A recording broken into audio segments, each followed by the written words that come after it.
All right, how's everybody doing today? All right, Hotep. Hey, this is Michael Imhotep, founder of the African History Network, host of the African History Network show.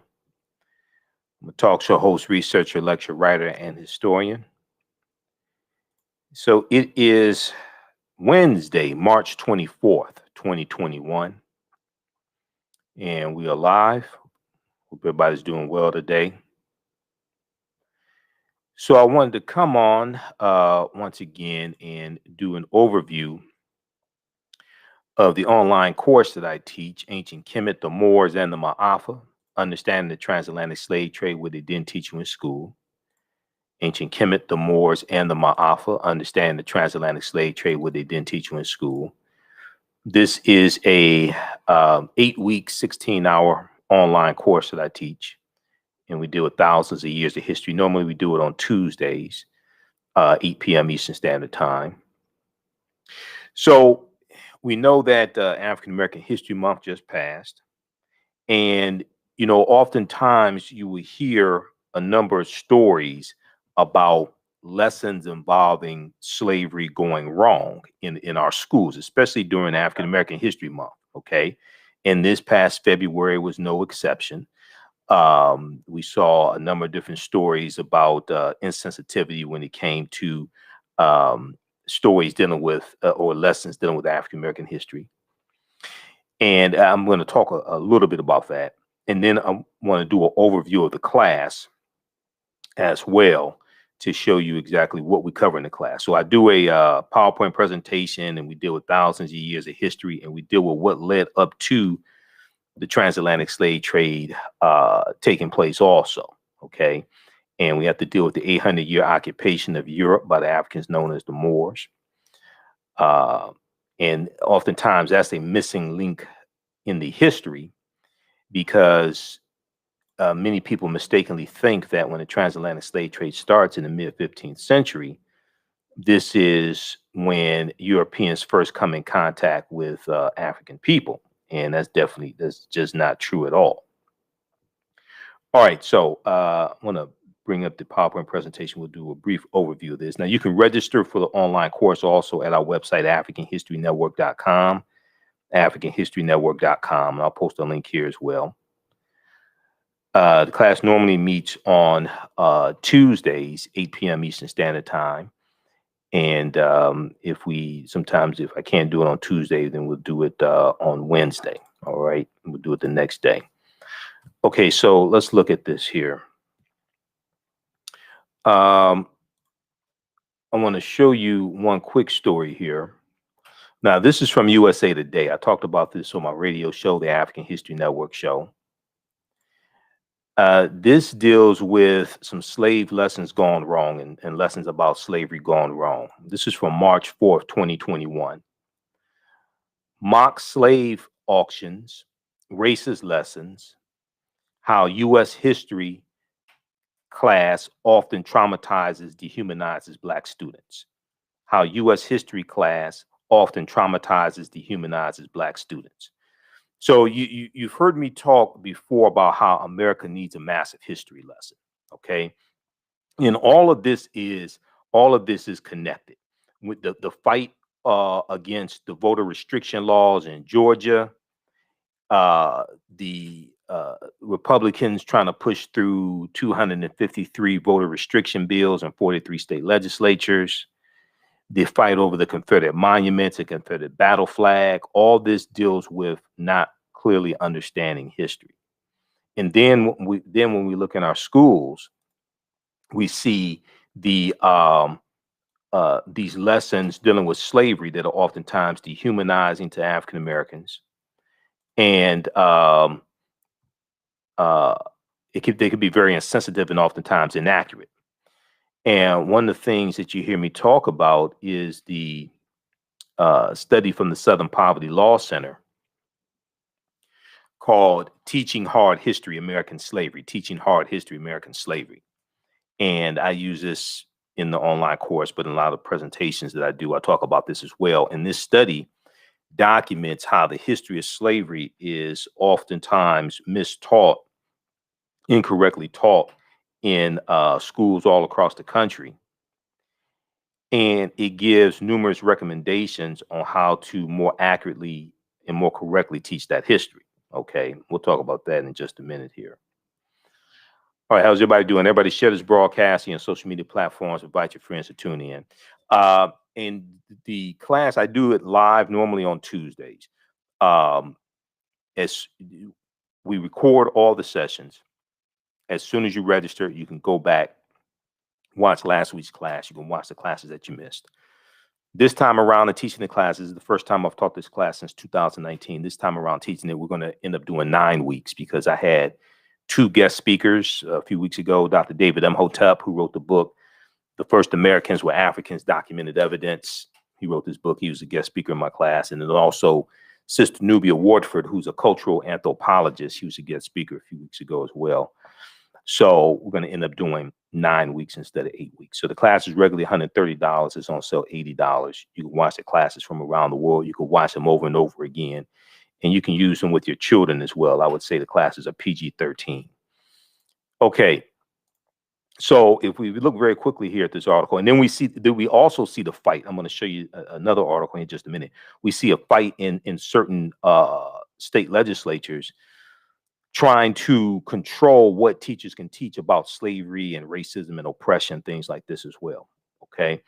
So this article is from March 4th, 2021. It talks about how on Wednesday, an official at a Mississippi middle school apologized after 8th graders were asked to pretend they were enslaved people, including writing letters discussing their journey to America and the family they live with or work for.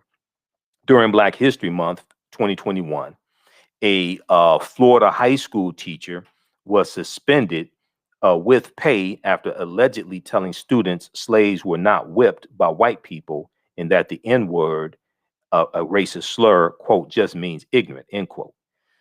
In February 2020, a student teacher in Tennessee gave her 4th grade students an assignment called Let's Make a Slave, about a speech from the 1700s about keeping Black slaves under control. All right.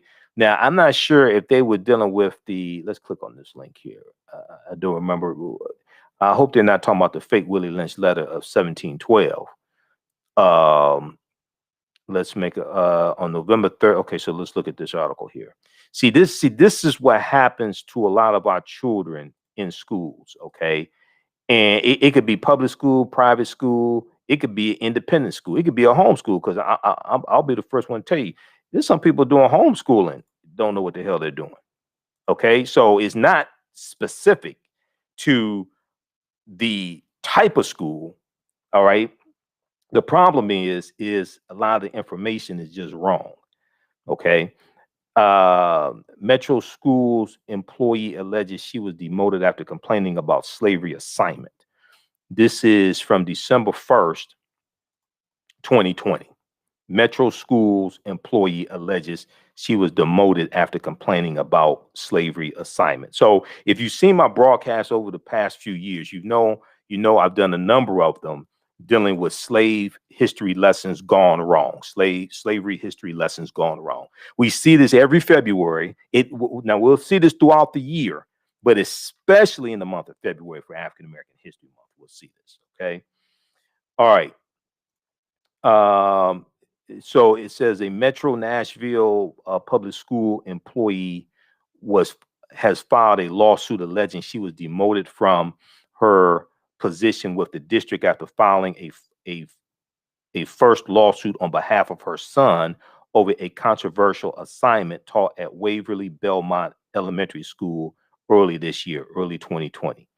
The employee, who is referred to as Jane Doe in the documents to protect the identity of her children, alleges that she was fired from her position in Metro's central office and was then passed over for a new position after filing a lawsuit on behalf of her child in November. Now, on November 3rd, the Nashville family filed a lawsuit over the assignment called Let's Make a Slave, which was given to a 4th grade class in February. Okay, this is during Black History Month. The assignment focused on a speech said to have been given in the 1700s by West Indian plantation owner Willie Lynch to white Virginia colonists about how to control their slaves. Now, already red flags are going off already. And we talk about this in the class. And some of you all who are in the class now, you know, we've mentioned this so far. Willie Lynch never historically existed. Willie Lynch never historically existed. The Willie Lynch letter has been proven to be a fraud. Okay, their words in the Willie Lynch letter 1712, their words in the Willie Lynch letter that didn't exist in early 18th century. So the letter was written by Dr. Kwabena Ashanti. He came out and admitted it. He wrote it in about 1970. He was trying to show how African Americans were acting like slaves, but the letter has been proven to be a fraud. And then if you research Professor Manu Ampem, and I've interviewed Professor Manu Ampem a number of times, he has a series of essays called Death to the Willie Lynch Letter, Death to the Willie Lynch Letter.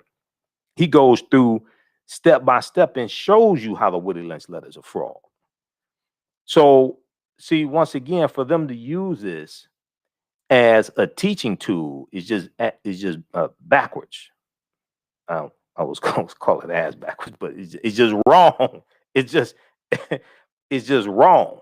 Okay, it's false. It's as wrong as that fake 1776 project that Donald Trump commissioned, and thankfully Joe Biden dismantled the commission and took down that BS report that the commission put together and Trump put on whitehouse.gov. But I want to go back to this article for a second because this deals with this is one of the reasons why the class that I teach is so important. And I share this type of information with people. I share this type of information with parents and try to give them some resources to use with their children. But also I tell them, you can share these resources with the teachers, because a lot of the teachers in school, and this is why this study from the Southern Poverty Law Center is so important, teaching hard history, American slavery, because a lot of teachers mean well, but they don't have the proper resources. They don't have the proper tools. And some of them just don't know. Some teachers mean well, but just don't know. And this is one of the things that the study explains. Now, you can download this study from splcenter.org, splcenter.org, and that's Southern Poverty Law Center, and search for Teaching Hard History. Okay, Teaching Hard History. And you can actually download the study. I downloaded it, took it to a printer, got it printed up. Okay, I'll show you some information from the study in just a minute here. But I want to deal with this because these things like this happen to our children in schools. Okay, and I read about this stuff, and a lot of times, parents don't know what to do about it. But so for this was during February. This is during Black History Month. The assignment focused on a speech said to have been given in the 1700s by West Indian plantation owner Willie Lynch to white Virginia colonists about how to control their slaves. Now, right there, whatever teacher uses doesn't know what they're doing.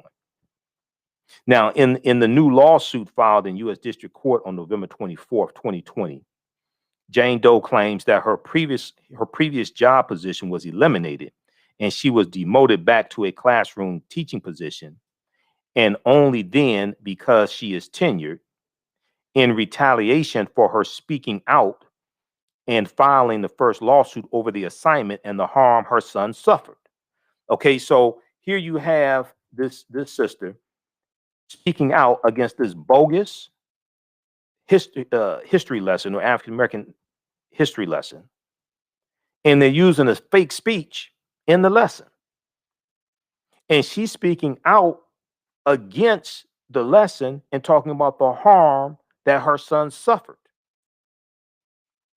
Now, the lawsuit alleges that Metro schools violated Jane Doe's First Amendment and 14th Amendment rights to free speech and due process, as well as violated the Tennessee Human Rights Act when metro schools discriminated against Jane Doe and selected a less qualified male candidate for the position she applied for. Okay. So read the rest of this, and it talks about let's look at this here, the initial lawsuit. The initial lawsuit filed November 3rd alleged that Jane Doe's son, referred to as John Doe in court documents, suffered repeated acts of racial harassment by adults and peers when the Let's Make a Slave assignment was presented in class. The lawsuit alleges that both the teacher, Andrew Herman, and the school district had knowledge of the harassment and the, quote, racially hostile educational environment, end quote, but were indifferent to the circumstances.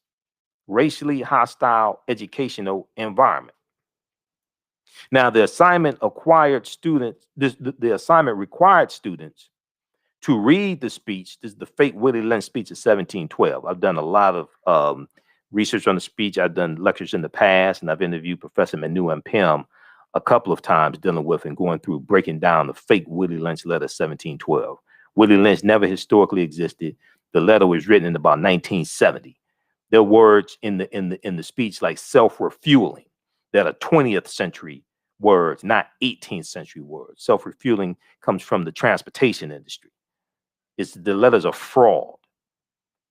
So the assignment required students to read the speech, listen to the instructions contained in the speech, and even pretend to be actual slaves by folding themselves under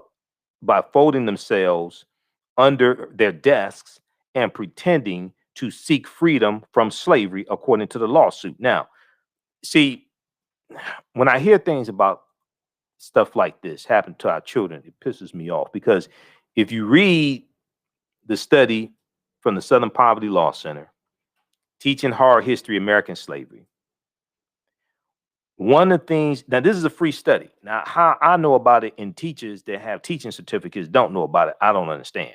I'm still trying to figure that out. One of the things they tell you in the study is don't do slave reenactments. Don't do mock slave auctions. They tell you don't do these things because they can be harmful, not just to African-American children, but children in general. Okay, so I don't understand why teachers who have teaching certificates and went to school for education, I don't understand why they're still doing this. Every school district in America should be using this study. It's free. I don't understand it. It's free. I took this to the printer, got it printed up. It's free to download. I'm still trying to figure this out. Okay, so let's continue. How's everybody doing? Everybody share this broadcast on your social media platforms. Invite your friends to tune in as well.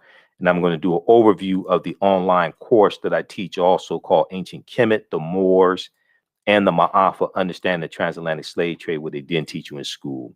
We'll post a link here. You can register for the online course. We normally do it Tuesdays, 8 p.m. to 10 p.m. Eastern Standard Time. But the next class is going to be Wednesday, March 24th, 2021. Okay, so you can register for that, and we get deep into the history. All right, I want to go back and look at this article, because this is very, very important here about things like this that are happening to our children.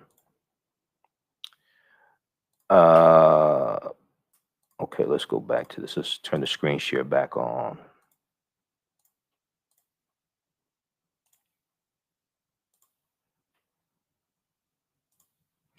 Okay, so the assignment required students to read the speech, listen to the instructions contained in the speech, and even pretend to be actual slaves by folding themselves under their desks and pretending to seek freedom from slavery, according to the lawsuit. Now, the family claims that the wild, graphic, and inappropriate content caused physical and emotional harm to their child, and then at the time a fourth grader who has autism. And I can see this. I can see this happening, because you don't do this to children. You don't have, they see that you notice they don't have like mock concentration camp reenactments of the Jews going into concentration camps. They don't do that as a school assignment. You ever realize that? They don't have, mock Holocaust reenactments as a school assignment. Okay, it's only our Holocaust where they think it's appropriate to do that and traumatize our children and traumatize other children. It's not just African American children that can be traumatized from that, but especially African American children. So the assignment led to community outrage earlier this year, so earlier 2020, rightfully so, including calls from community and city leaders asking for stronger oversight and policies for the district, which serves nearly 70% Black, African American, and Hispanic children. A student teacher from Vanderbilt University led the lesson under the supervision of Andrew, I think it was Andrew Herman, I think was the name, and was dismissed by Metro Nashville Public Schools following the incident. Herman was also placed on administrative leave at the time, but has since returned to employment by the district. At the time, the district characterized the content of the assignment as not age appropriate or within the scope of sequence for the fourth grade class. No, it's not appropriate for any age because the speech is a fraud. It's not appropriate for any age because the teaching tool that you're using is a fraud. It'd be like if you tried to teach. It'd be like if you try to teach history using Twice the Night Before Christmas as the foundation. Okay, and you're trying to explain Christmas using Santa Claus and reindeers. Okay, how the little kids, if you got little kids around, they don't exist.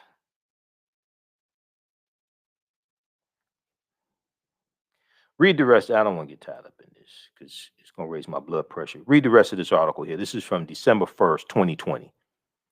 Metro Schools employee alleges she was demoted after complaining about slavery assignment. Okay, we'll post a link here. This is from USA Today. Then we look at go back to the main article I was looking at. But this is an example of this.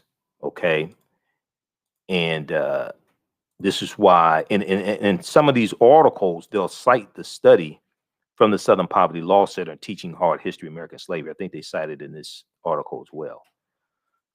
I saw this earlier in March and wanted to talk about this on my daily show, the African History Network show. I know a lot of you all watch the African History Network show or go back and watch the rebroadcast, but I haven't had time to squeeze this in. We've been covering what's going on in Georgia and the voter suppression tactics in Georgia and a number of different things, and I haven't had a chance to squeeze this in. Mock slave auctions, racist lessons, how U.S. history class often traumatizes, dehumanizes Black students. Okay, so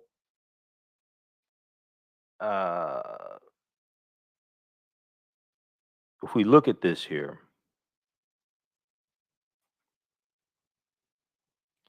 so we talked about the class from February 2020. That's a Black History Month lesson, February 2020.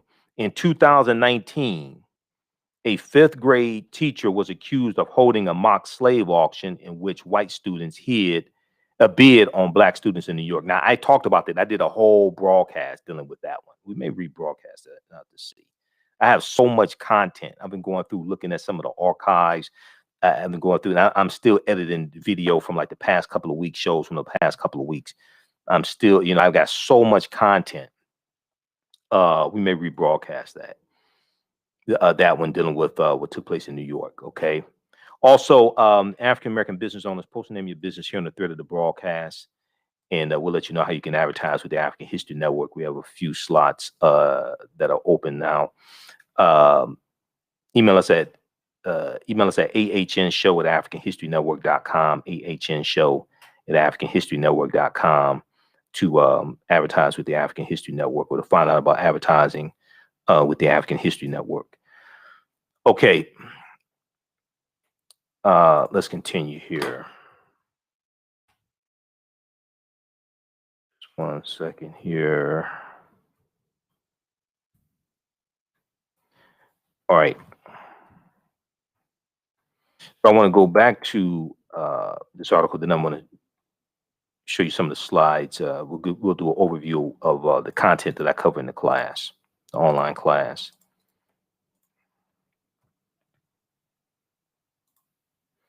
But oftentimes when stories like this happen, very few people actually talk about them. Now they'll talk about gossip, bunch of BS, but they won't. This stuff directly impacts our children. So such careless assignments and lessons can traumatize students, experts said. And they are just one example of how teachers in the USA have long struggled and failed to teach the complex history of slavery. Now, Kefferlin Brown, a professor of cultural studies in education at the University of Texas, said, unfortunately, slavery is addressed often in ways that are either marginalized or it's the other way, or it's the only way that Black people are brought into the curriculum. Now, Kefferlin Brown is cited in the study Teaching Hard History American Slavery. He did not want to be Black anymore. He did not want to be Black anymore.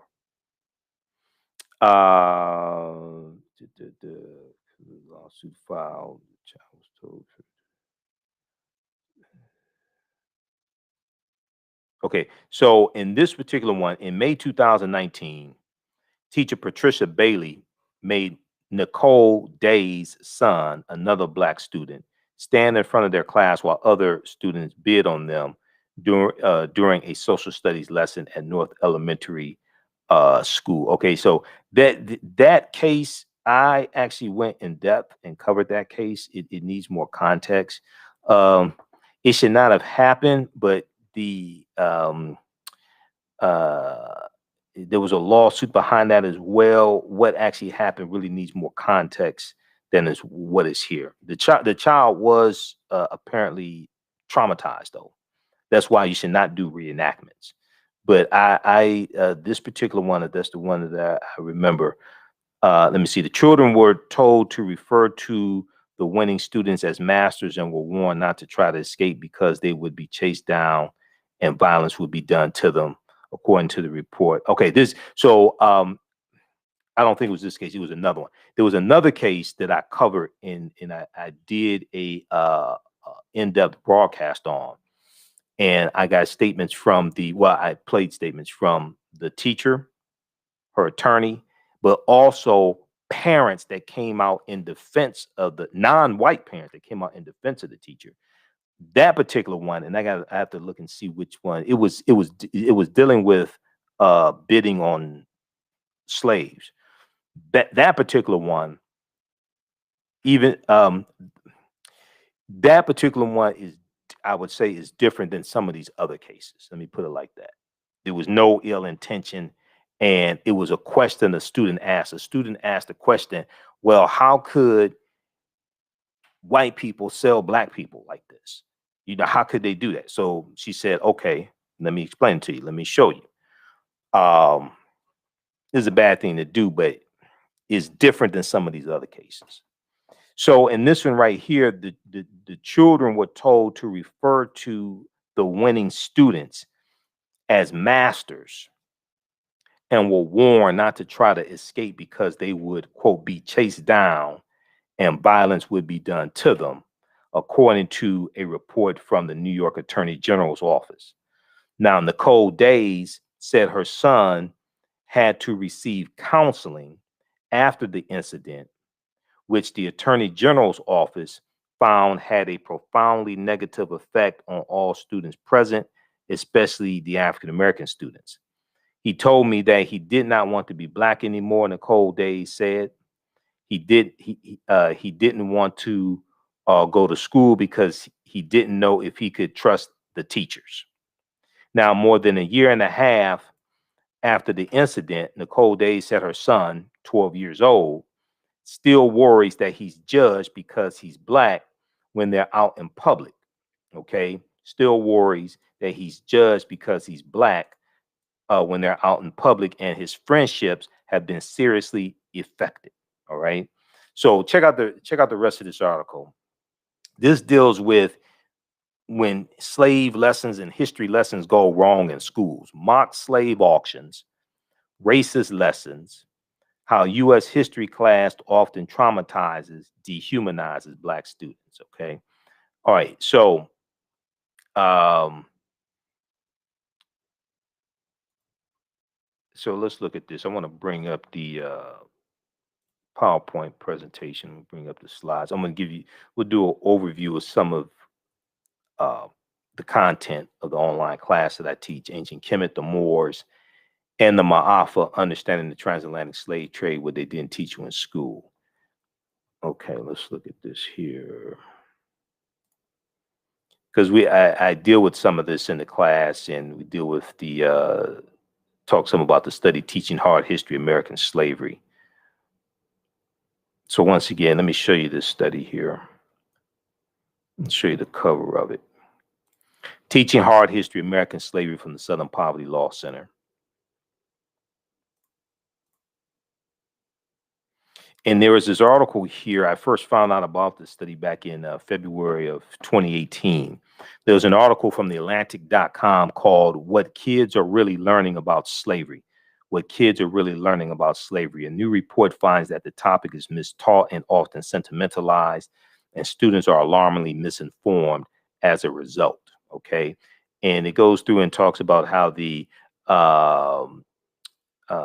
did a survey of 1,000 high school seniors and 1,700 social studies teachers. The group reviewed 10 commonly used U.S. history textbooks and examined 15 sets of state standards as well to assess what students know. What they found in the study, in the survey of 1,000 high school seniors, what they found was that among 12th graders, only about 8%, only 8% of 12th graders surveyed could identify slavery as the cause of the U.S. Civil War. Only 8% of high school seniors surveyed could identify slavery as the cause of the U.S. Civil War. Fewer than 1/3, or only 32%, could correctly name the 13th Amendment as the formal end of U.S. slavery. 35% thought it was the Emancipation Proclamation of January 1st, 1863, which did not end slavery and really didn't free the slaves at all. And fewer than half, 46%, identified the Middle Passage as the transport of enslaved Africans across the Atlantic Ocean to North America. So read this article here from the Atlantic. They go more in depth into this. What kids are really learning about slavery. Now, some people say reparations. Now, my response, if you watch my show, we deal with this historically and based upon law, and we deal with what is the process. My response would be reparations. How? Explain to me the process. Because most people talk about reparations, can't tell you the actual process to get it. And it takes 218 votes to get a bill passed in the House of Representatives. It'll take 60 votes to get a bill passed in the Senate. You don't have that in either the House or the Senate right now. You got maybe about 178 votes for HR 40 in the House of Representatives, but that's a resolution. That's not an actual bill. That's not going to become law. That's HR 40. That's a resolution. You have to understand the difference between a House resolution, a House bill, and a House joint resolution.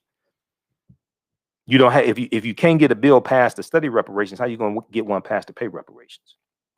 Go watch the bill. Go watch this. Go watch the show that I did, the Sunday show from Sunday.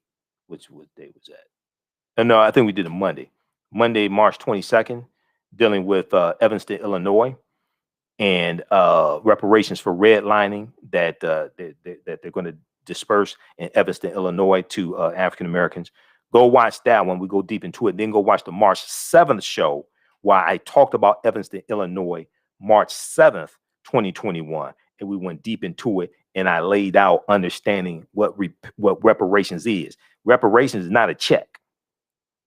A check can be part of an overall compensation package. This is what happens when people don't understand history. Reparations means to repair the damage.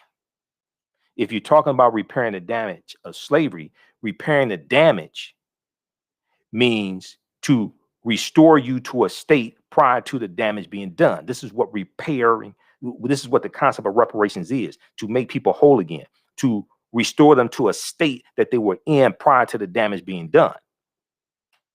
Well, to actually understand reparations for African Americans, you first have to understand and analyze who African people were before the damage was done. Who African people were and what we had before we were put into a system of slavery. We were people who had our history, our culture, our language, our spiritual systems, our names, our family ties, our folklore, our mores, our cosmology, our cosmogony. We had a cultural paradigm that we saw reality through that every other ethnic group of people here in America have. A people's history and culture is what they use in this country to fight for scarce wolf power and resources. So now we're largely a people who've largely been taught to hate themselves. Most of us still have our slave masters' names. We've been taught to see reality through the eyes of Europeans. So when you just reduce reparations down to a check, you're not doing a systems analysis, and you're talking about giving money to people who largely been taught to hate themselves. And year after year, we go to conferences that talk about how we spend 97% of our dollars with people that don't look like us. So we all got $500,000 a day. I guarantee you white people will have it all back this time next week. And at the same time, because you haven't done a systems analysis, you're not dealing with the laws and policies that were put in place to bring about the structural inequities to bring us to this place to bring us to where we are right now. So in addition to repairing the damage and restoring us, you also have to change the laws and policies that are still in place that brought about the structural inequities in the first place. This is why we have to have a systems analysis when we deal with repairing the damage. And look at the study from Citigroup Bank, and I've talked about it a number of times. Look at the study from Citigroup Bank that shows how the U.S. economy lost $16 trillion over a 20-year period of time from the year 2000 to the year 2020 because of racism and discrimination, and how if it corrects these policies and the racial wealth gap and things like this, it can add $5 trillion to the U.S. economy over 5 years. It's CBS News has the article. We'll look at it quickly here. Because see, this is why when people say reparations now, my response is reparations how? Explain to me the process. First thing you have to do is read the U.S. Constitution, because a lot of our people don't understand the Constitution and don't understand that bills, Article 1, Section 9, Clause 7 of the U.S. Constitution clearly tells you that Congress controls the power of the purse. So bills dealing with taxation and appropriating money, that has to pass the U.S. House of Representatives and the U.S. Senate and be signed into law by a president. Okay, so a lot of this stuff floating around dealing with reparations is just nonsense. Okay, let's look at this here.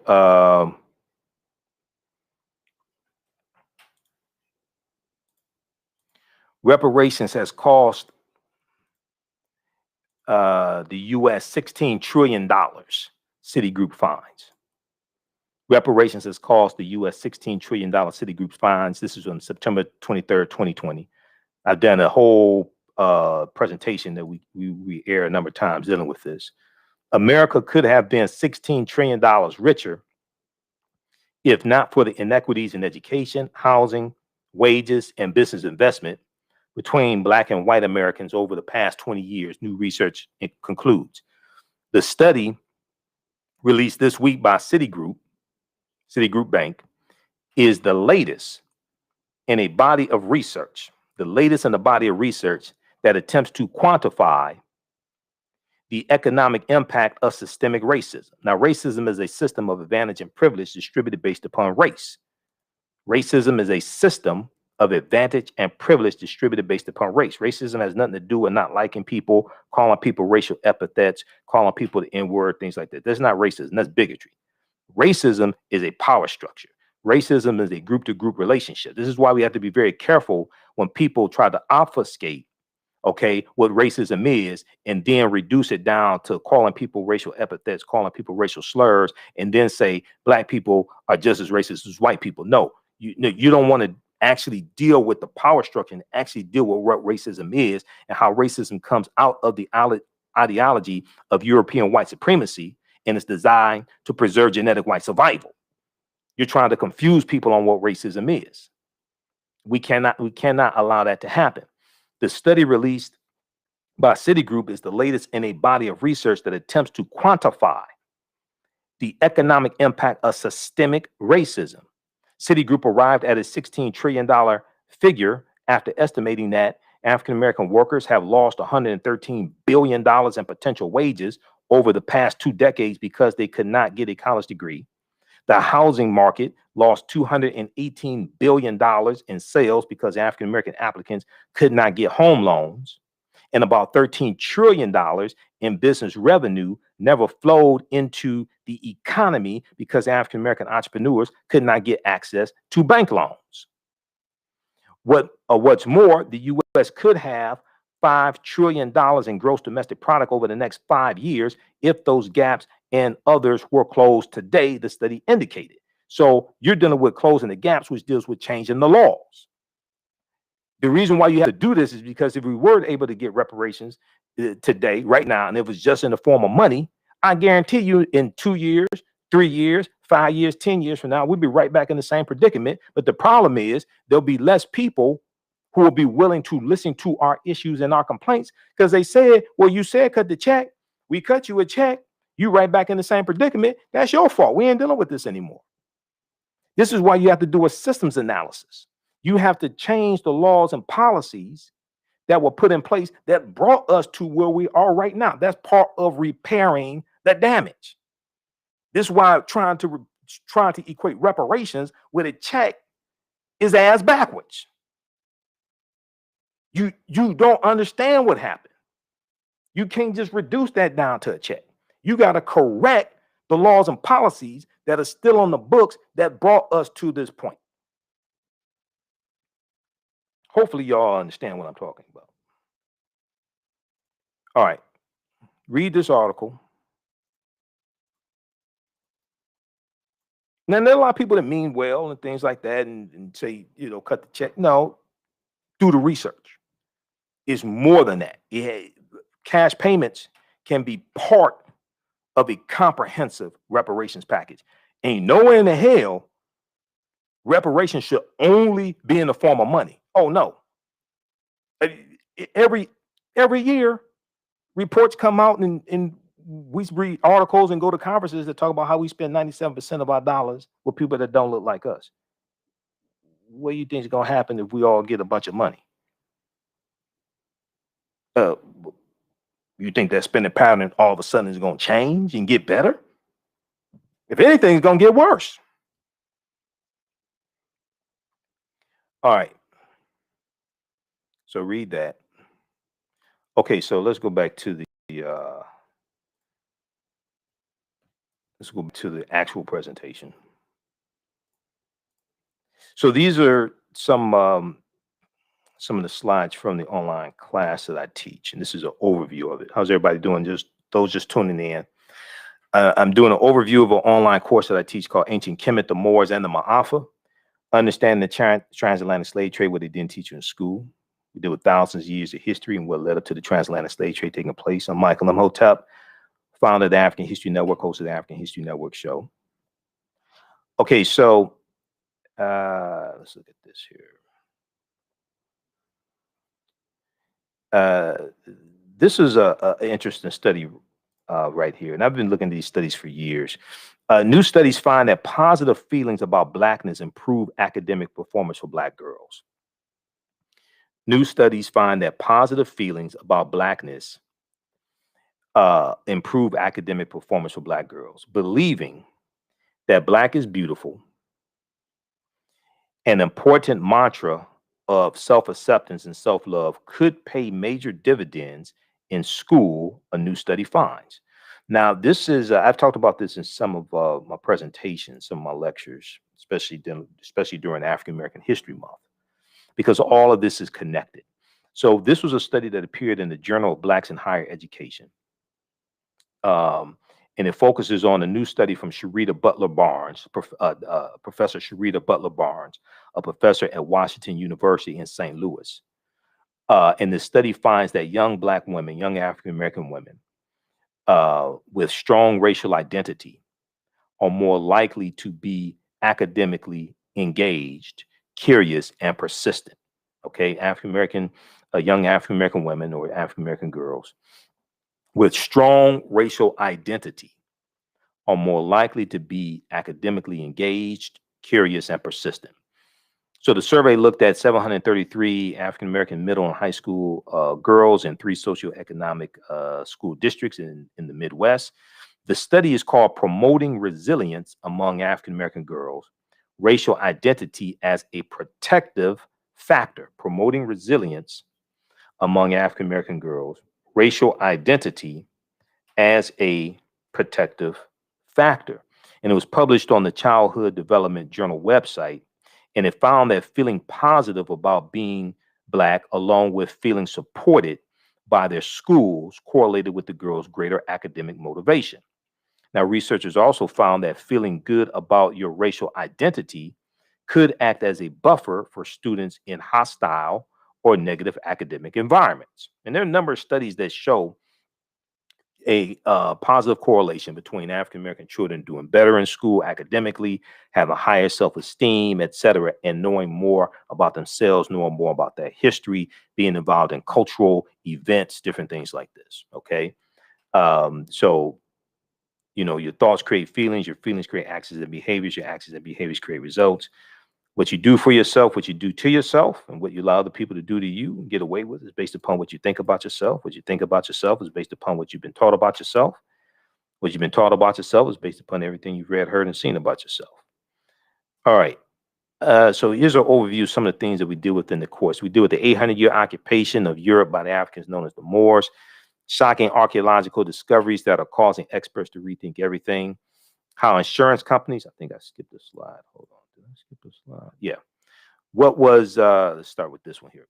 What was the transatlantic slave trade? What were some of the events that led up to the transatlantic slave trade taking place? So we try to deal with things chronologically to understand cause and effect. What role did Christopher Columbus play? Columbus was central to the spread of the transatlantic slave trade.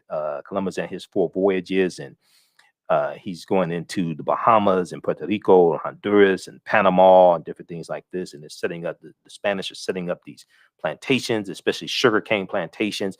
And this increases the need for Africans there enslaving and killing off indigenous people, the native people and Taino and different things like this, the Arawaks.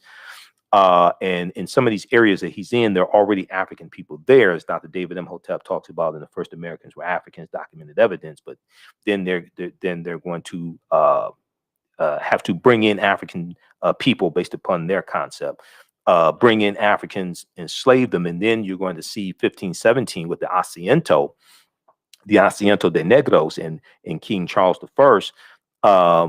You're going to, also known as King Charles V. You're going to see, like 1517, 1518, you're going to see the Spanish exclusively enslave African people. And that's after a conversation that Right Reverend Bishop Bartolome de las Casas has with the King of Spain. And he says that the indigenous people, the native people have suffered enough, and you should exclusively enslave African people. And see, the Spanish were the second ones involved in the transatlantic slave trade. You have the Portuguese, they're the first ones involved in 1441, and then the Spanish are right behind them. And Spain and Portugal are where the Moors first go into Europe, the Iberian Peninsula, which is right above Morocco. All right. So we deal with when did Africans first coming to the U.S. as slaves? Did Africans sell themselves into slavery? We deal with that complicated history. Were African people in America before the slave trade? We've been in this land we call the United States of America going back at least 51,700 years ago. At least 51,700 years ago. And Dr. David Imhotep deals with this in the first Americans were Africans, documented evidence.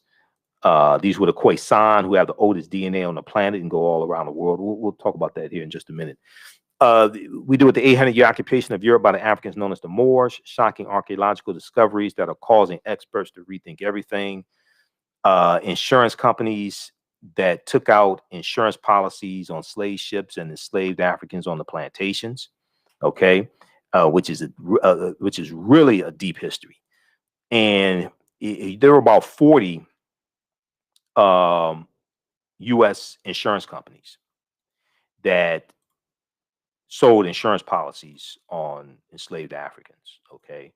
And they didn't just sell them on the slave ships, they also sold insurance policies on Africans on the plantations as well. One of the most well-known insurance companies started out in 1845, known as the Nautilus Mutual Life Insurance Company. I think it was called the Nautilus Mutual Life Insurance Company. Then they changed their name to the New York Life Insurance Company. And for the first 3 years of their existence, they sold insurance policies on enslaved Africans. It was something like 400, 500 insurance policies. There was a huge article from the New York Times about this three or 4 years ago. There was a huge article from the New York Times about this. I talked about it on my radio show when it came out. But it's a deep history. Okay, now also to their credit, the New York Life Insurance Company has been pretty upfront with that history, unlike some other ones. They've been pretty upfront about that history. Okay, so we deal with Freemasonry, America, and the Founding Fathers, which is a deep history that ties into Tony Browder and Egypt on the Potomac, origins of the term America, Africa, and more. So it tried to dispel a lot of myths as well. And we talk about the fake Willie Lynch letter, 1712, as the article from the USA Today showed. You had a teacher that was using it during a Black History Month lesson and using it to teach. It's a fraud. Throw that damn thing in the garbage can. We should not be teaching from that. Throw that in the garbage can. I know Dr. Kwabena Ashanti meant well, but now we know. Don't throw that in the garbage can. Use real history. I talked about the problem with slave movies. We talked about that in last week's class. The problem with slave movies, a proliferation of slave movies. And while we're being bombarded with slave movies and slave TV shows, I originally talked about that back in like 2016. Okay. And we deal with that some more. I was just on the Tammy Mack show, the Tammy Mack Late Show on Fox Soul TV. And this was on Tuesday, March 23rd. And we dealt with the rise, the boom in biracial advertising. And I actually did a broadcast, and it's on YouTube. I did the broadcast back in June of 2018. This was the month after the royal wedding, Meghan Markle, Mary, and Prince Harry.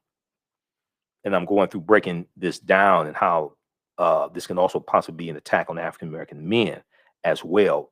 Overrepresentation of white men with African-American women in these TV commercials, being married and things like this. But one of the things I talked about was the TV show The Last OG, starring Tracy Morgan. Unfortunately, is up for some awards at the NAACP Image Awards.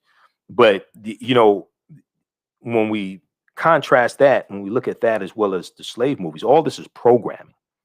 Okay, all this is programming, and your thoughts create feelings, your feelings create actions and behaviors, your actions and behaviors create results. And as one of my teachers, Dr. Leonard Jeffrey, says, whoever controls the images controls the self-esteem, the self-development, the self-worth. Whoever controls the history controls the people. When you look at the TV show The Last OG, And I like Tracy Morgan. I love Tiffany Haddish and all her black girl Eritrean magic. Okay, because her father's from Eritrea in East Africa, right next to Ethiopia. Um, you have this guy Trey, who was a drug dealer, ends up going to jail. Okay, his girlfriend was Shay, and I think his name was Trey in the show. He ends up going to prison. Okay, he gets caught selling drugs. He ends up going to prison. He was set up actually um, selling drugs, and he goes to prison for a number of years. He gets out of prison, finds out that he ended up having two children he didn't know about. Apparently, they're twins. Two children he didn't know about by his girlfriend Shay, Tiffany Haddish. She's remarried. She's married to a white man, living a very good life, big house. She has a career. She went to school, everything. The children are in private school. And he's trying to now establish a relationship with children he didn't know. He's living in a halfway house. There's one episode where he starts selling drugs again. He's selling crack because he wants to be like Robin Hood, rob from the rich and give to the poor. But if you look at a proliferation of biracial commercials, and the majority of these commercials show white men with African American women, even though African American men are twice as likely to marry outside of their race as African American women. This Pew Research report on this also. You look at the Pew Research.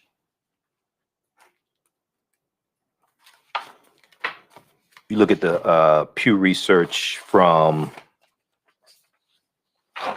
Let's see. We look at the one from 2017, May 18, 2017. Intermarriage in the U.S. 50 years after Loving versus Virginia. And that's the Loving versus Virginia was the U.S. Supreme Court case in 1967 that legalized interracial marriage because it was still illegal in some southern states.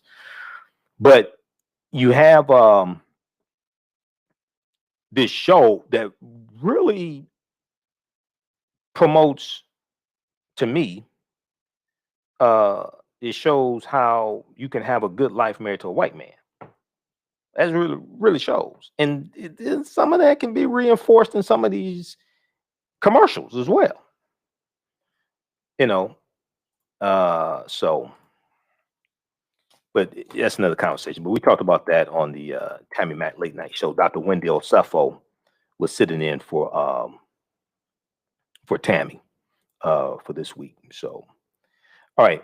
This is Dr. Leonard Jeffries, one of my teachers. He said, he says, whoever controls the images controls your self-esteem, self-respect, and self-development. Whoever controls the history controls the vision. Whoever controls the history controls the vision. And this deals with the power of image. This is why the power of image is so important. Okay, this is why we have to be careful of the images that we allow our children to consume and that we consume ourselves as well. That's why we have to be careful of this. All right. So how's everybody doing on Facebook and YouTube? Everybody share this broadcast on your social media platforms. Invite your friends to tune in as well. We're doing an overview of the online course that I teach called Ancient Kemet, the Moors, and the Maafa. Understanding the Transatlantic slave trade, what they didn't teach you in school. Ancient Kemet, one of the original names for Egypt. Ancient Kemet, the Moors, and the Maafa. Understand the Transatlantic slave trade, what they didn't teach you in school. This is normally an 8-week, 16-hour online course that I teach. We deal with thousands of years of history. We deal with what led up to the Transatlantic slave trade taking place also. I do a PowerPoint presentation. We have video clips, book references, or articles. There's about 50 articles that I reference in the class. Normally, class meets on Tuesdays, 8 p.m. to 10 p.m. Eastern Standard Time. If for some reason you can't do it on Tuesdays, we will do it the next day on Wednesday. Well, I do this classes live, online. You can ask questions in class with the live chat, with the text chat. All the sessions are recorded. All the sessions are recorded, so you can go back and watch it over and over again. So as soon as you register, you can watch last week's class and some other classes as well. There's also bonus content there as well. Okay. All right. So the class is regularly $130 on sale, $80. As soon as you register, you can start watching the content. All right. Let's continue here. Let me show you this from the Pew Research, because I did a lot of research to prepare for my appearance on the Tammy Mack late show. Actually, I over prepared because most of the stuff I studied I didn't get a chance to talk about. But I always do that. I always over prepare. I always do research for interviews and things like that, and I always over prepare. That's just me. Intermarriage in the U.S. 50 years after Loving versus Virginia. And I had research that I did back in June 2018 when I did my broadcast dealing with the increase in biracial advertising. So this is one of the things, this is one of the pieces of research that I did back in 2018. 1 in 6 newlyweds are married to someone of a different race or ethnicity. Okay, 1 in 6 newlyweds. Read this from Pew Research, May 18th, 2017. Intermarriage in the U.S. 50 years after Loving versus Virginia. This is at pewresearch.org. Pewresearch.org. All right, let's continue here.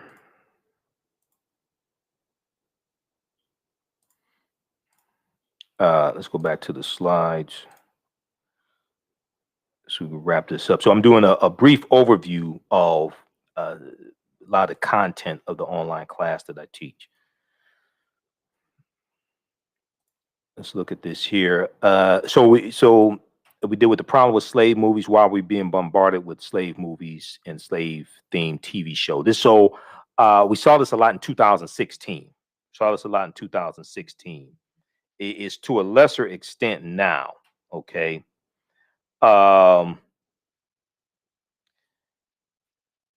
It's to a lesser extent now.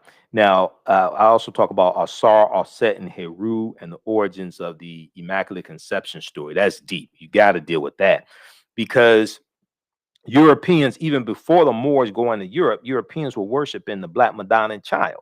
Where'd they get that from? That came from Offset and Heru. Okay, that came from Isis and Horus, Asar, Offset, and Heru. Okay.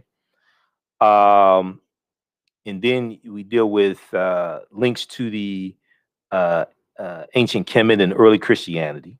Okay, that's important as well. Freemasonry in America, and the Fate Willie Lynch letter of 1712. The Fate Willie Lynch letter of 1712. All right. Okay, so we have Runoko Rashidi. This is Dr. David Imhotep, and you know Runoko. I reference his book in the class. Black Star, the African Presence over Early Europe.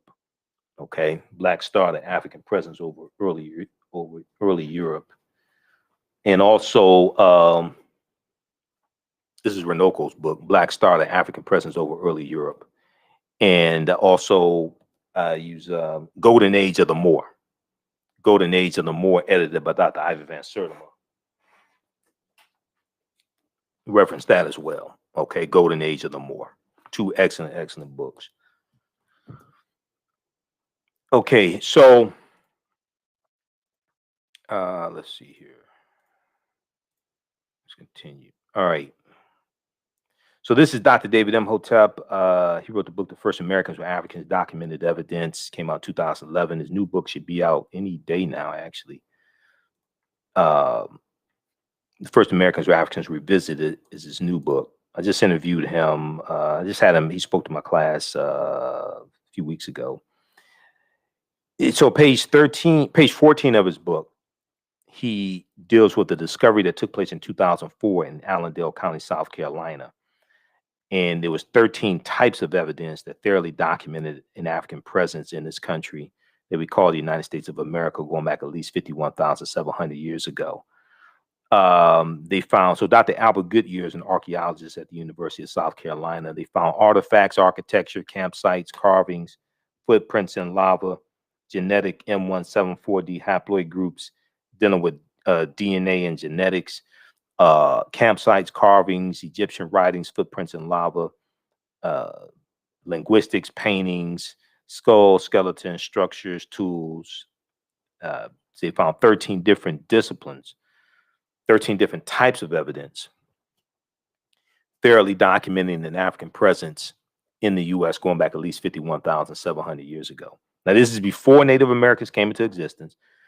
This is one of the problems with some of the African, well, a lot of the Black History Month celebrations and presentations, even though they are important.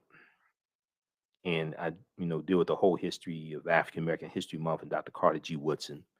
Even though they are important, in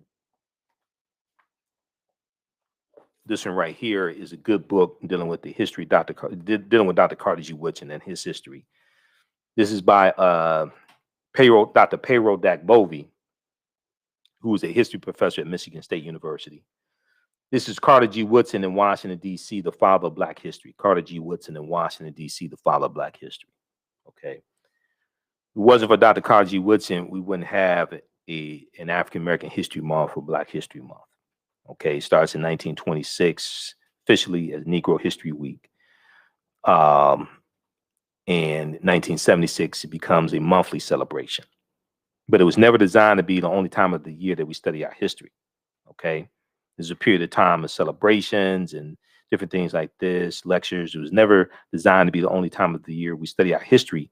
And in schools, he said, he educated teachers and said that this was supposed to be the week out of the year that students showed what they had been studying all year round. Because he said it didn't make sense for children just to study this subject 1 week out of 36. They're supposed to be studying our history year round. In that 1 week, the second week in February, they're supposed to show what they have been studying all year round. So a lot of this we just have backwards. Okay, let's continue here. So this is Dr. Albert Goodyear. This is an article from ScienceDaily.com. Name of this article: New Evidence Puts Man in North America 50,000 years ago. New evidence puts man in North America 50,000 years ago. This is from ScienceDaily.com, November 18th, 2018. And Science Daily is a scientific website. They have all types of scientific discoveries, things like that there. This is a synopsis of the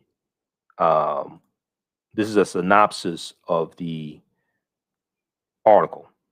It says radiocarbon tests of carbonized plant remains where artifacts were unearthed last May. Now, keep in mind, this discovery is made in 2004. Okay, so this is 17 years ago. Where artifacts were unearthed last May along the Savannah River in Allendale County by University of South Carolina archaeologist Dr. Albert Goodyear indicate that the sediments containing these artifacts are at least 50,000 years old, meaning that humans inhabited North America long before the last ice age, Well, who were these humans? Okay, these were the Khoisan. This is before Native Americans come into existence. These were the Khoisan who come from Southern Africa, go all around the world. Also, they're the ancestors to Dainu and the Twa, and they were here in this land also. Okay, so we deal with archaeological discoveries. I'll show you some different archaeological discoveries in recent years. We deal with the Druids, and this ties into the history of St. Patrick. Okay, so some people just celebrated St. Patrick's Day. I'm not one of them because Patrick was a mass murderer on behalf of the Eastern Orthodox Christian Church. He was a mass murderer. So we talk about the discoveries, things like this. And then let's see here. This is a discovery dealing with Tanis Heraklion, the lost city of Egypt. Okay, that discovery is from 2013. And Tanis Heraklion swallowed into the sea about 1,200 years ago. Okay.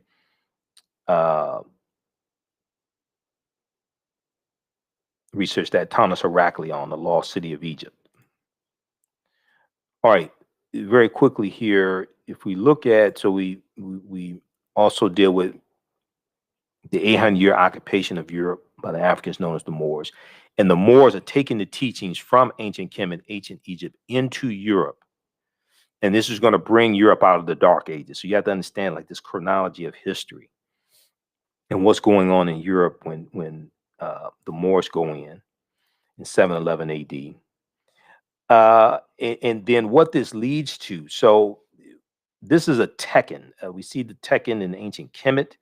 The Greeks call it an obelisk. We see the Washington Monument. That is a tekken also. That's an ancient African symbol of resurrection coming from the story of Asar, Aset, and Heru. Okay. The Greeks call them Isis, Osiris, and Horus once again. And we know that 50 of the 56 signers of the Declaration of Independence were Freemasons. And we know that Freemasonry, the teachings from Freemasonry, has its foundation in ancient Africa, especially the Nile Valley region of Africa, specifically ancient Kemet, ancient Egypt. Okay, now they're dealing with watered down teachings, of course, but this is where this comes from. So if we look at Egypt on the Potomac by Tony Browder, pages 18 and 32. And Browder's a bad brother. He's a friend of mine. I've interviewed Brother Browder before, I think about 6 times in the past. And this is one of the books that we use in the class also, Nile Valley Contributions to Civilization, as well as Egypt on the Potomac. And where's that book?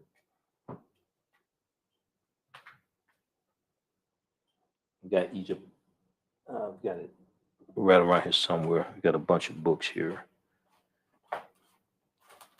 Egypt on the Potomac. Oh, right here. Egypt on the Potomac, right here. Excellent book. Short book, about 70 pages or so. Egypt on the Potomac deals with how the layout of Washington, D.C. is based upon ancient African principles. Okay. And how the layout of Washington, D.C. is a copy of the layout of ancient Egypt. But the word Mason is derived from the Latin words mass and son, S-O-N. Mason means child of light and expresses the desire to pursue light. Okay, the desire to pursue light, which is a metaphor for the sun, which symbolizes knowledge. The term child of light or sons and daughters of light was first used to identify students who had completed 42 years of study, in the temples of ancient Kemet or ancient Egypt. Many Masonic temples were modeled after the temples of ancient Kemet, places where light or knowledge was imparted in a series of steps or degrees. So also when you read George G.M. James' book, Stolen Legacy, he deals with some of this type of information as well. So the liberal arts, the 7 liberal arts, the trivium and the quadrivium, the arithmetic and logic and things like this, the whole concept of liberal arts colleges comes out of ancient Africa, ancient Kemet. And when you go to college, you get your credentials in a series of degrees, right? Associate's degree, bachelor's degree, master's degree, PhD. This is where this comes from. This is where this comes from. And for eons, for millennia, light has been associated with knowledge. Darkness has been associated with ignorance. If you watch cartoons, right? We'll come to your question in just a second. If you watch cartoons, you can see the cartoon character could be Doc McStuffins, or it could be Mickey Mouse. It could any Tom and Jerry, any cartoon character. My daughter likes Paw Patrol. I didn't know what Paw Patrol was till she started singing the theme song. Okay, but if they get a bright idea, and bright is associated with knowledge as well, you'll see a little light bulb go off over their head, right? To symbolize an idea, to symbolize knowledge. And if you have a child in school that's a smart child, the teacher may say that's a bright child, G-H-T, bright. Knowledge associated with light. If the child is not too bright, right? Lack of light, or you say that's a dim child, D-I-M, dim light. The absence of light or less light associated with ignorance. More darkness associated with ignorance. Okay. So when we look at this here, we see the term child of light or sons and daughter of light was first used to identify students who had completed 42 years of study in the temples of ancient Kemet. This is associated with knowledge. Mason means child of light and expresses the desire to pursue light, which is a metaphor for the sun, which symbolizes knowledge. All of this is connected. It takes us right back to ancient Africa. Okay, we keep trying to run away from ourselves. We keep trying to run away from ourselves, and people are running to what we created. We should be tired. Our legs should be tired of running by now. Did you know that 50 of the 56 signers of the Declaration of Independence and 13 of the 39 signers of the U.S. Constitution were Freemasons? Did you know that 4 of the first U.S. presidents were Freemasons, and there have been 14 Freemasons who have been U.S. presidents? So Browder talks about this on page 18 of Egypt on the Potomac. Okay, so this is Asar, Aset, and Heru, who the Greeks call Osiris, Isis, and Horus. We definitely deal with this as well, the first Holy Trinity. We talk about we talk about the TV show Isis. We talk about the TV show, the Secrets of Isis, TV show from DC Comics from the 1970s. And then, let's see, okay, so we deal with some of this. Why is Christmas on December 25th as well? Nowhere in the biblical text does it say that this may go outside the circumference of some people's awareness. Just because you disagree with it or don't like it, does not mean it's not true. Just means you have to do some research to understand what I'm talking about. Nowhere in the biblical text does it say that Jesus the Christ or Yeshua was born on December 25th, because the letter J wasn't created till 1630 AD either. So we deal with some of that history as well. Try to deal with this chronology of history. Okay. Let's see here. And then, we talk about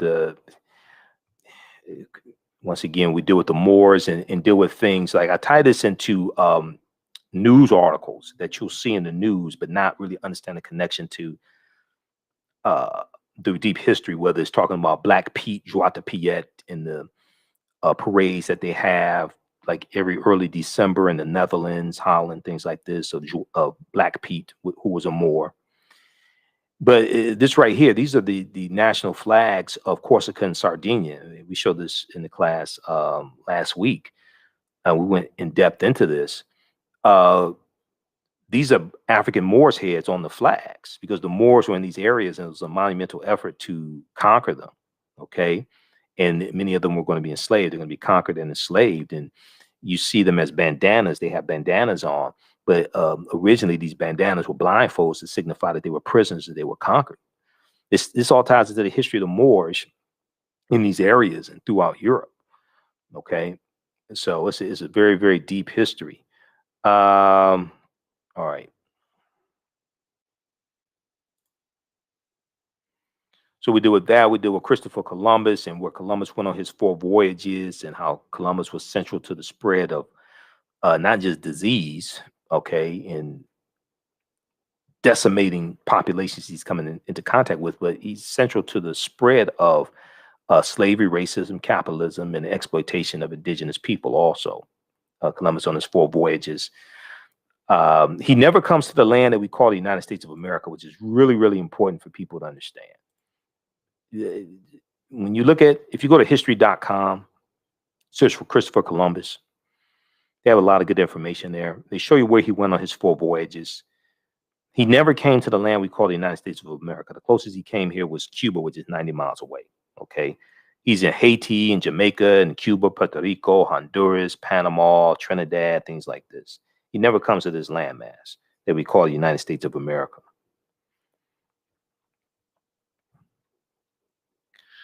All right, and let's see here, and then we deal with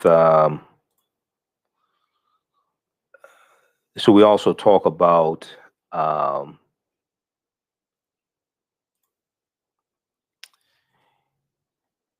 we deal with the article from Dr. Henry Louis Gates Jr. We deal with we talk about African involvement in the slave trade, and I cite Dr. Maleficenti Asante and his critique of Henry Louis Gates Jr., who one of my teachers, Dr. Leonard Jeffries, calls Dr. Henry Louis skipped the truth gates, because oftentimes he skips over the truth, even though Gates does do some good research. But some of his information dealing with the transatlantic slave trade and African involvement in the transatlantic slave trade, he's backed by European corporations. And what he's really trying to do is absolve Europeans that have to pay reparations, to say, oh, the African involvement was as equal as European involvement. No, it wasn't. No, it wasn't. Who owned the slave ships? Who owned the insurance companies? Who wrote the Asiento de Negros? Okay. Who were the ones who really profited off of the transatlantic slave trade? It wasn't the Africans. And then you had the European nations, when they're going in, they're telling the African chiefs, if you don't bring us a certain number of slaves when we come back or what have you, we're going to enslave you and your people. So you have to go and see well, who rebuilt their nations based upon the slave trade, who profited off of the sugarcane plantations. Okay, this is Europeans. All right, so those are some of the things that we deal with in the online class. I talk about Professor Manu Ampem. I interviewed him back November 21st, 2013. We dealt with the fake Willie Lynch letter of 1712. You can visit his website, manuampem.com, manuampem.com. I just interviewed him back in June of 2020, or July. I think it was July 2020. We talked about the passing of John Lewis. And we talked about some other things as well. We talked about SNCC and the Black Power movement, things like this. So he's a brilliant historian. Okay. Let's see here. So that's just an overview. That's just some of the things that we deal with in the class. We talk about the three great West African kingdoms of Ghana, Songhai, and Mali as well, of course. You definitely have to talk about that as well. Ghana, Songhai, and Mali. And you have Moors coming from West Africa as well, going into Europe. All right, so that's a brief overview of the online course that I teach, Ancient Kemet, the Moors, and the Maafa. Understanding the transatlantic slave trade, what they didn't teach you in school. You can register. We'll post a link here. You can register for it right now. As soon as you register, you can watch the class we did last week. And we normally do the classes on Tuesdays, 8 p.m., 10 p.m., 8 p.m. to 10 p.m. Eastern Standard Time, right about that. So I had to do my radio show at 11 p.m. There's been a couple of Tuesdays. If I can't do it, we'll do it Wednesday. But this will keep you busy. You can watch from around the world. We deal with thousands of years of history also. Okay. And let me see. Somebody had a question here. Oh, okay. Watching from Belize, Central America. Okay, Kimberly. How you doing, Kimberly? Thank you. Will class be presented? Rosa asked, will the class be presented again? You can, well, any classes that you miss, you can go back and watch them. They're all archived. All the classes are archived. All the classes are archived. And we have bonus content that you can watch, and I'm uploading more bonus content also. So all the classes are archived. This is an 8-week, 16-hour online class. We're going to do a 9th week. I'm going to add an additional class because I had 2 guest speakers in the class, so that kind of threw things off a little bit, being able to cover the content. But you can go back and watch all this content. You can watch it at your own pace also. So even if you can't join the class live, you can still register for it and watch it at your own content also. And you can watch from around the world. You can watch in Belize. You can watch in Belize as well. All right. So You can visit our website, AfricanHistoryNetwork.com, AfricanHistoryNetwork.com. And right on the home page, we have the information. We posted the link here, but on the home page, we have the information. So when you go to our website, you'll see the information about my radio show. We're on 6 days a week, 6 nights a week. And you scroll down, so you have the information about the radio show, the African History Network show. You click here for podcasts. We're on Monday through Friday, 11 p.m. to 12 midnight Eastern Standard Time, and Sunday, 9 p.m. to 11 p.m. on 9:10 a.m. Superstation WFDF. We broadcast right here, also on Facebook and YouTube. The African History Network on Facebook and Michael Imhotep on YouTube. Click here to read articles that I've written. Okay, this is a video I did dealing with Cardi B and Megan Thee Stallion at the Grammys and WAP. Go back and watch that. I go deep into this. Go back and watch that, and then watch the panel discussion I did with the sisters back in August of 2020, dealing with WAP and negative corporate controlled hip hop. All right, so then you have information here for the show. For the class. Click here to register here. Takes you to the next page, and click right here to enroll. As soon as you enroll, you can start watching the content, and you'll be ready for the next class.